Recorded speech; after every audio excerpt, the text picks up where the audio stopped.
¿Cuáles son los mecanismos adaptativos de la fiebre?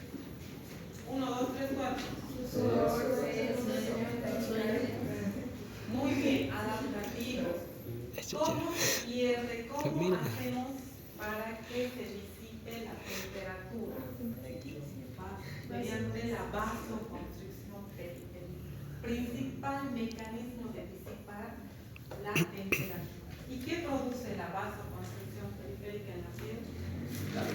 El escalofrío. Muy bien.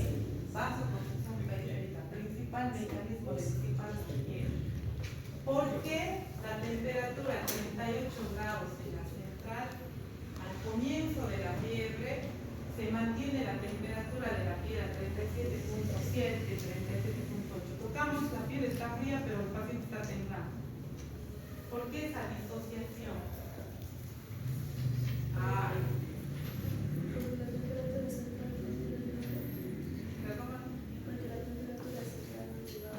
Exacto, porque nuestros antipiréticos están actuando con la vasoconstricción periférica, el aumento de la eliminación del agua hidrógena por aumento de la frecuencia respiratoria, la taquicardia, está tratando de hacer qué cosa, que ese calor se disipe. Entonces tarda un tiempo, mientras tanto el paciente está tiritando, me helo, dice, pero si estás con fiebre. No, pero yo sí soy fiebre, temblando, qué pesado. Y pasa un tiempo, 15 minutos, 20 minutos, cuando ya se normaliza la temperatura central de 38 grados, tomamos la piel y ya está caliente, quiere decir que sea igualada. El paciente deja de tener escalofríos, temblores y ya tiene fiebre, legalmente fiebre. ¿Dónde se encuentra el centro de termorregulación? ¿En qué núcleo? Muy bien.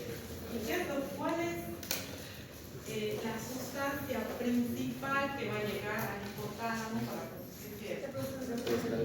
E2. Prostaglandina E2. Es la encargada de producir la fiebre a nivel del parto. Y si yo doy paracetamol, ¿qué es lo que voy a hacer? Prostaglandina E2 por el ciclo de la oxigenasa, el ácido araquidónico, etcétera, que lo van a llevar en farmacología seguramente. Es todo un ciclo, no es que el paracetamol va y le inhibe. Primero va, forma la ciclooxigenasa 1, 2, forma el ácido araquidónico, de ahí va a ir a desnudo. Es todo contar. Muy bien. Pero lo que yo quiero que ustedes entiendan es esto. Dice patología. Al igual que el dolor es uno de los más importantes, es el signo que más se va a presentar en las enfermedades. Ejemplo de enfermedades con fiebre, a ver. Infecciones. Todo. A ver, ¿qué no da fiebre? Más bien, digamos, ¿qué no da fiebre? ¿Qué no nos da fiebre? El cáncer. El cáncer, ¿por qué? Porque en el cáncer, ¿qué es lo que tenemos disminuido? El sistema inmunitario. Hemos hablado que los pirógenos exógenos necesitan del sistema inmunitario. Es solamente simple razonamiento. ¿Por qué? Los pirógenos exógenos entran, ¿con quién se van a chocar para formar prostaglandina? Nadie. Porque el sistema inmunitario del paciente con cáncer está disminuido, no tiene macrófagos, no tiene quien le defienda. Entonces no va a haber formación de prostaglandina E2, no va a haber fiebre. Ese paciente está totalmente enfermo, pero no hace fiebre. Otro paciente que no hace fiebre, paciente con SIDA. ¿Por qué? Por el mismo mecanismo. El sistema inmunitario está deficiente. No hay con quién se choca el pirógeno exógeno para formar pirógeno endógeno. Porque los pirógenos exógenos necesitan actuar con el sistema inmunitario, macrófagos, células endoteliales, para recién formar pirógenos endógenos, interleucina 1, 6, 18, interferón alfa, factor de necrosis tumoral. Y con eso recién formamos prostaglandina E, la cual va a ir al hipotálamo a formar lo que es la fiebre. Y de ahí ya tendremos los mecanismos de adaptación aumento de la frecuencia respiratoria, aumenta la frecuencia cardíaca, sudor, sed, ¿no? Coma, etc. Punto final. ¿Han entendido? Sí. Muy bien.